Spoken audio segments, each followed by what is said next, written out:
오늘도 우리를 주님의 앞에 세워주시니 감사합니다. 오늘도 우리가 살아있지만 우리가 주를 위해서 사는 오늘이 되게 하시고, 그리하여 주님의 생명으로 오늘 하루도 견디게 하여 주십시오. 예수님 이름으로 기도했습니다. 찬양한 대로 우리 기도하겠습니다. 오늘도 주님이 내 안에 가득 채워지게 하여 주십시오. 우리가 어제도 말씀 들었지만 양치기와 가지고 우리가 수요일 말씀을 들었습니다. 그리고 고린도후서 4장 11절 말씀도 들었습니다. 우리 살아있는 자가 항상 예수를 위하여 죽음에 넘겨짐은 예수의 생명이 또한 우리 죽을 육체에 나타나게 된다 하셨습니다. 오늘도 우리의 육체를 주님께 올려드리고 줘서 복종하는 하루가 되게 하십시오. 기도하시겠습니다. 아버지, 우리가 어제 또한 말씀을 들었습니다. 항상 우리를 말씀 앞에 세워주시니 그 말씀 우리를 관통하여서 다시 우리 영혼이 깨어나는 것 같습니다. 오늘 하루도 우리 어제 들은 그 수요 말씀을 기억하고 또 오늘 새벽에 들려질 그 말씀을 기억하여 우리가 항상 예수를 위하여 우리가 예수를 위해서 우리 예수님만 우리 안에 가득 채워서 우리 죽을 육체가 예수의 생명으로 인하여 오늘 하루도 힘있게 살아가는, 영으로 살아가는 오늘이 되게 하여 주십시오. 감사합니다. 오늘 에스겔 33장 9절에 이어서 10절과 20절, 하나님께서 기뻐하시는 기도, 고난 중에 바뀌는 기도란 제목을 가지고 우리 잠깐 말씀 나누겠습니다. 에스겔 33장 10절에서 20절입니다. 그런즉 인자야, 너는 이스라엘 족속에게 이르기를, 너희가 말하여 이르되 우리의 허물과 죄가 이미 우리에게 있어 우리로 그 가운데에서 쇠퇴하게 하니 어찌 능히 살리오 하거니와.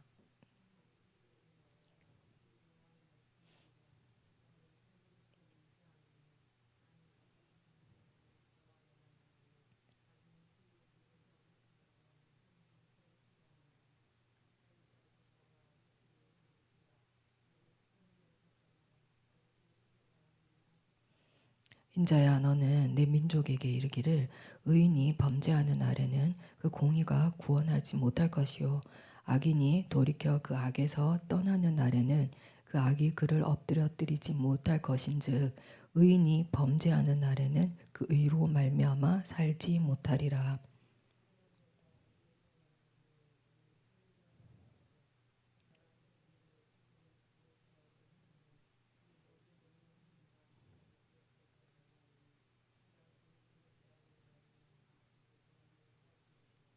가령 내가 악인에게 말하기를 너는 죽으리라 하였다 하자 그가 돌이켜 자기의 죄에서 떠나서 정의와 공의로 행하여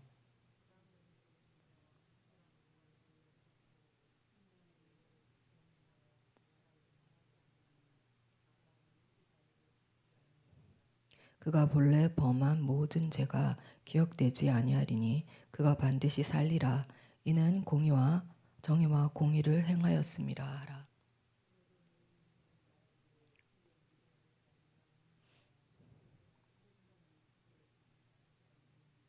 만일 의인이 돌이켜 그 공의에서 떠나 죄악을 범하면 그가 그 가운데서 죽을 것이고,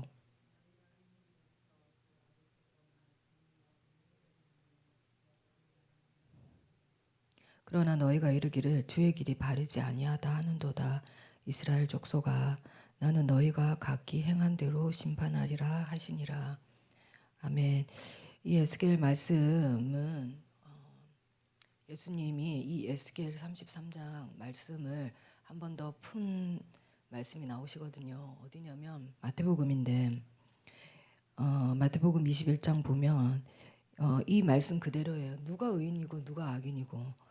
예수님이 보셨을 때 이 에스겔 이 33장 말씀을 푸시면서 이렇게 말씀하십니다. 누가 의인이고 누가 악인인지 제가 한번 읽어보겠습니다. 마태복음 21장 28절에서 32절입니다. 그러나 너희 생각에는 어떠하냐? 어떤 사람에게 두 아들이 있는데 맏아들에게 가서 이르되 오늘 포도원에 가서 일하라 하니 대답하여 이르되 아버지 가겠나이다 하더니 가지 아니하고 둘째 아들에게 가서 또 그와 같이 말하니 대답하여 이르되 실소이다 하였다가 그 후에 뉘우치고 갔더니 그 둘 중에 누가 아버지의 뜻대로 하였느냐 이르되 둘째 아들이니이다. 예수께서 그들에게 이르시되 내가 진실로 너희에게 이르노니 세리들과 창녀들이 너희보다 먼저 하나님 나라에 들어가리라. 요한이 의의 도로 너희에게 왔거늘 너희는 그를 믿지 아니하였으되 세리와 창녀는 믿었으며 너희는 이것을 보고도 끝내 뉘우쳐 믿지 아니하였도다. 이 말씀에서 예수님이 이 에스겔을 인용했는데, 이 에스겔 보면 지금 여러분들이 봤을 때에, 우리가 봤을 때 예루살렘에 그대로 남아 있는 사람들과 그리고 포로로 바벨론에 잡혀간 사람들 중에 누가 더 복이 있다고 생각하십니까? 하나님은 그 자리에서, 거기에서 있는 그대로 습관대로 하나님은 그렇게 내버려 두는 게 복이 아니고, 하나님은 이 사람들을 하나님의 자녀들에게는 고난을 주셔서 고난 가운데 이들이 하나님 말씀을 제대로 듣고 다시 돌이키기를 바라십니다. 이 말씀 들으면서도 그거 기억나시죠? 바리새인들, 선민사상. 우리는 지금 가나안에 있고 지금 예루살렘을 지키고 있다. 우리가 하나님의 백성이야. 내가 구원받아라고 하는 사람하고 지금 포로에 잡혀갔단 말이에요. 에스겔도 마찬가지고 11년째거든요. 25세 그가 잡혀갔으니까 한 30 중반 됐겠네요. 근데 자기가 이걸 보면서 이 사람들이 더 복이 있다는 거예요. 이 사람들의 기도, 고난 가운데 하나님께서는 그래서 완전히 하나님은 그 사람을 세워 가시는 때에 사람들을 보며 하나님은 고난이 필수적인, 왜냐하면 그 고난을 관통할 때 고난 가운데 하나님 말씀이 들리고 하나님 앞에 서고, 이 끌려간 사람들이 이 바벨론에서 이 포로 생활을 하면서 다니엘도 마찬가지고 얼마나 하나님을 붙잡고 말씀 아니면 못 살았을까. 편하게 이렇게 예루살렘에 그대로 있던 사람들이 아니라 이 고난 가운데 그때 주님은 말씀하시죠. 그때 말씀하십니다. 우리가 편할 때 말씀이 안 들리니까 고난일 때는 우리의 기도도 확 바뀌거든요. 그리고 우리가 고난 가운데 있을 때 하나님이 고난 가운데 그 말씀이 얼마나 단지, 저도 하나님 말씀을 읽었을 때 하나님 말씀이 정말 달다고 느꼈을 때가 언제였을까. 제 인생에도 망한 순간이 있잖아요.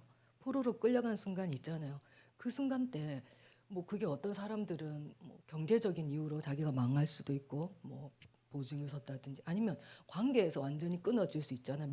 믿었던 사람들이 배신하고 자기 등치고, 그리고 어떤 사람들은 저처럼, 저는 건강이었거든요. 건강을 치니까 이 고난 가운데 하나님 말씀이 들리기 시작하고, 하나님 말씀 읽는 게 얼마나 한 절 한 절이 귀한지 제가 3년을 읽었거든요.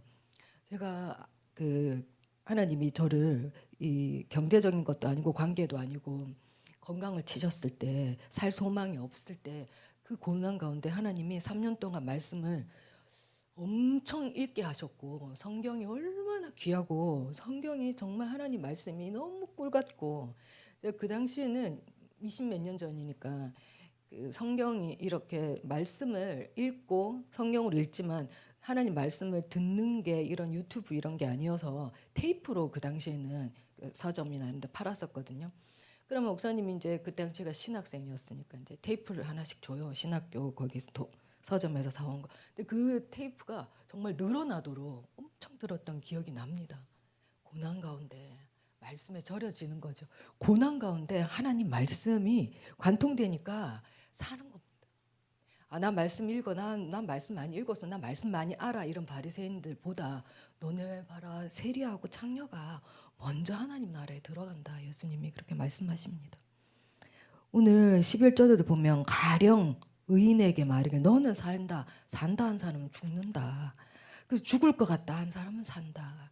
그러니 신앙생활 정직하게 해야 되지 않겠습니까? 하나님 앞에 있는 척하는 게 아니라, 기도도 마찬가지. 우리 고난 가운데 우리 기도는 우리가 평안할 때도 물론 감사합니다. 진짜 감사합니다. 평안하면 좋겠습니다. 그러나 우리가 고난 가운데 있을 때 우리의 기도는 완전히 바뀌죠. 우리의 말씀과 기도는 바뀝니다. 그래서 이 성경이 고난의 역사, 고난으로 시작되는 역사, 우리 어제도 말씀 봤지만 1절, 2절이 얼마나 아름답습니까? 1장, 2장 창세기 하나님 에덴 동산에서 아름다운 그 만물을 지으시고 또 하나님 살 중에 살인 그 똑같은 형상인 아담 지으시고 그것도 하와 지으시고 근데 3장부터 완전한 인생이 바뀌어지잖아요. 그 성경 자체가 완전히 고난의 소용돌이로 3장 넘어갔고 4장, 5장 바벨탑 쌓고 그 끝까지 요한계시록까지 가게 되는데 그러나 하나님께서는 그런 거를 통해서 가족옷을 주지 않습니다. 얼마나 귀해. 그래서 오늘 제가 좀 세 가지 이 우리 고난 가운데 우리 인생의 반전, 이 성경 이야기의 반전 생각해 보면서 세 가지인데 하나는 우리 인생이 바벨론에 끌려간 이 포로 같은 이 이스라엘 인생이 반전이 일어날 수 있는 거는 제가 아까 말씀한 것처럼 말씀 앞에 있을 때는 우리 인생은 역전되고 반전될 줄 믿습니다. 제가 3년을 주구장창 성경을 읽으면서 깨달은 거는 그거였어요. 아, 내 인생 희망 있다. 내가 그렇다고 막 병이 낫고 뭐 이렇게 뭐 잘 되진 않았어요. 근데 말씀이 있으니까 이 영혼이 산다는 거. 그래서 지금까지도 이렇게 하나님 말씀이 참 귀하고 새벽까지 이렇게 와서 이 말씀 앞에 있는 분들 인생 우리 여기 앞에 계신 분들의 인생이 반전될 뿐만 아니라 다른 사람도 그렇게 반전시킬 수 있습니다. 말씀 앞에 내 자녀, 말씀 앞에 있는 부모, 말씀 앞에 있는 어미들 자기뿐만 아니라 가정도 반전시킬 수 있다는 거예요. 읽는 척이 아니라 진짜 이 말씀 귀해가지고 한 절 한 절이 귀해서 그리고 새벽 말씀 또 듣고 요즘 되게 좋잖아요. 클릭만 하면은 언제든지 들을 수 있고 테이프가 늘어나서 목소리가 뭐 끌리는 일도 없고 또 듣고 하는 겁니다. 그러면 아무리 포로로 잡혀간 이 이스라엘 백성 지금 이 에스겔을 포함한 이것들 할지라도 그 인생에서는 반전을 일으키고 다른 사람까지도 반전을 일으키죠. 저 있잖아요. 배너 작가가 저는 기독교인인 줄 알았어요. 근데 무신론자였대요. 남북 전쟁 때 남쪽의 장군이었대요. 근데 자기 친한 친구가 무신론자인데 너는 장군이기도 하지만 글도 잘 적으니까 기독교에 대한 반박. 북군이 링컨이었잖아요. 그분은 늘 성경을 이렇게 두고 사셨던 분이잖아요.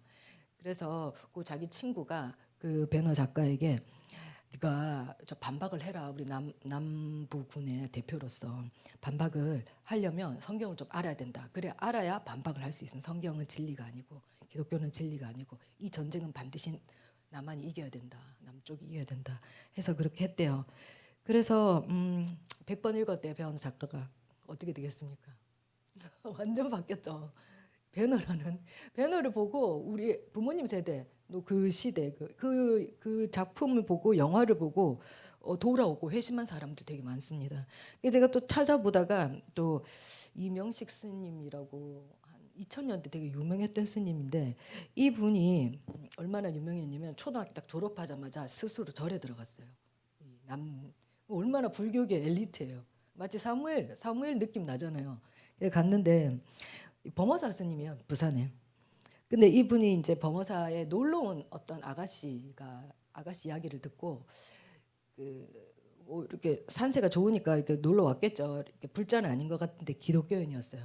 무슨 얘기를 들었냐면 야 불교가 무슨 종교냐. 구원이 있고 생명이 있어야 종교지. 그 말을 듣고 약간 빡친 거예요. 이 스님이. 그래서 성경을 더 읽기 시작했어요. 하지 말아야 될 일 해버린 거죠. 스님으로서. 어떻게 됐습니까? 목사님이 됐는데 비구니들, 그 다음에 스님들, 그 다음에 그 불교 신자들 전도하는 사람. 이 성경 읽으면 이 큰일 납니다. 이거. 이렇게 성경이 포로 생활 가운데 반전될 수 있는 거, 정말 이 고난을 이겨낼 수 있는 거, 이 지금 에스겔 이 말씀 통해서 그게 생각이 납니다.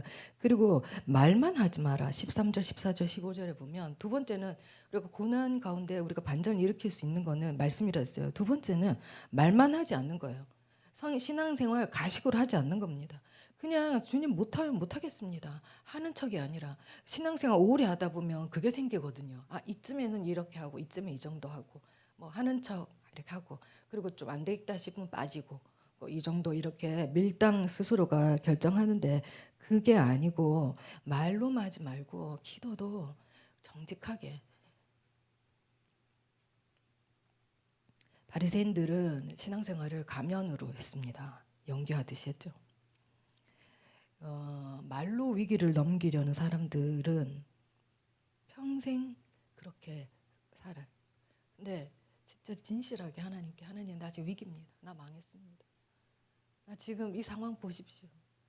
다 컸는데 자녀들이 독립을 안 합니다. 제 얘기예요, 제 얘기. 다시 다 기어 들어와가지고 하나님 마음이 어렵습니다. 이렇게 솔직하게 얘기를 하는 겁니다. 기도도 붙일 말이 없어, 덧붙일 말이 없습니다. 입으로 이렇게 하는 게 아니라 주님 정말 나는 죄인이다. 우리 어제 말씀 들은 것도 같이 연결이 되죠. 가인하고 아벨이 그 사람 자체가 재물이잖아요. 가인은 자체가 자기가 받은 곡식, 얘는 생명 자체. 아벨, 가식이 없는 하나님 앞에 드리는 신앙생활 기도, 정직한 게 낫습니다. 순전한 게 낫고, 못하면 못하겠다. 하나님 나 지금 힘들면 힘들다. 어떨 때는 하나님 앞에 잘 보이고 싶을 때가 있잖아요. 그러면 하나님 맞습니다 막 하다가 어떨 때 눈물이 터지냐면 하나님 좀 거짓말 쳤어요.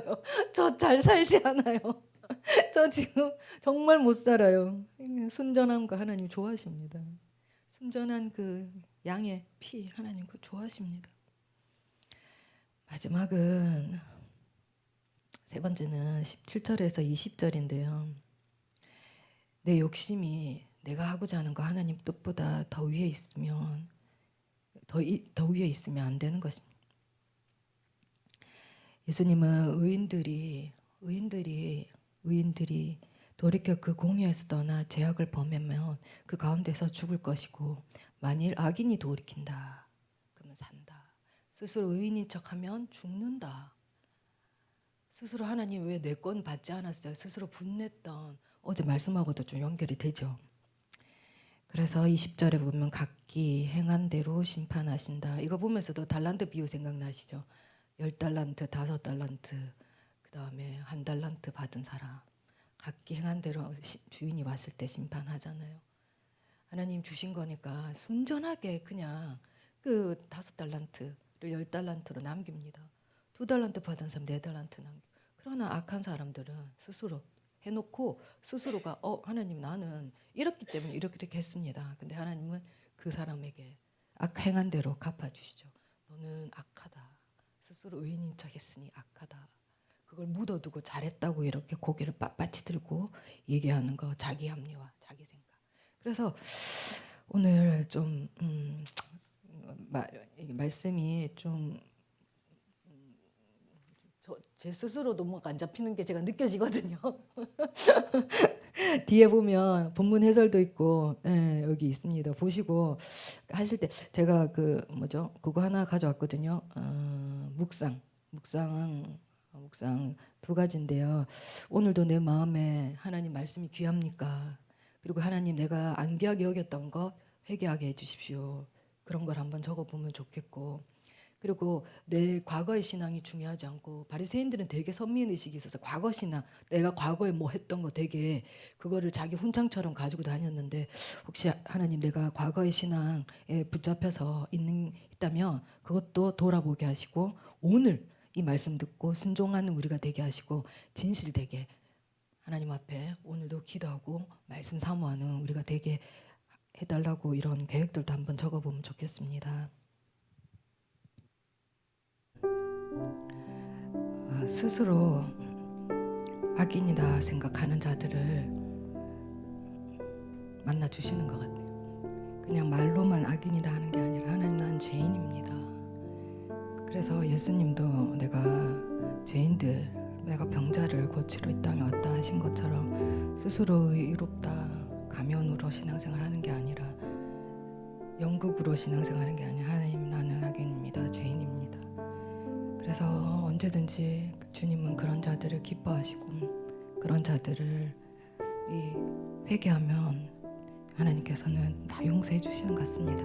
오늘 기도할 때 하나님 나의 가면을 다 벗고 주님 포로에 잡혀간 이스라엘 백성들이 고난 가운데 있었던 이들도 하나님 앞에 정직하게 나아가며 순전하게 나아갔던 것처럼 그런 자라들이 돌이켰을 때 하나님이 그들을 구원하여 주신 것처럼 오늘도 주님 우리가 돌이키길 원하고 우리가 말씀 앞에 있는 게 참 감사합니다. 그래서 오늘 말씀 들은 이 말씀 가지고 다시 돌이키는 인생 되게 하시고 주님 앞에 용서받지 못할 죄가 없으니 우리가 다 고백하고 돌아가는 오늘이 되게 하여 주십시오. 기도하시겠습니다. 아버지 하나님, 스스로 의인인 척했던 거 용서하시고 나 정도 신앙생활 괜찮다고 생각한 것도 용서하시고 나는 스스로 의인이다 생각한 것도 용서해 주십시오. 다시 기도합니다. 주님, 오늘 우리가 주님 앞에 순전하게 이 말씀 들었습니다. 이 말씀 그대로 듣고 그대로 받아들여서 주님 우리 모든 것들을 주님은 용서하기를 원하시고 우리가 돌이키기만 하며 구원해 주실 분이신 것을 우리가 한 번 더 오늘 배웁니다. 멸망으로 끝날 우리 인생, 우리 소망에 말씀의 소망을 주시고 다시 소생시켜 주셔서 감사합니다. 오늘 하루도 주님 말씀 기억하고 까불지 않고 우리가 교만치 않고 마음 높은 척 안 하고 인척하지 않고 주님 앞에 순전하고 정직하게 오늘도 나아가는 하루가 되게 하여 주십시오.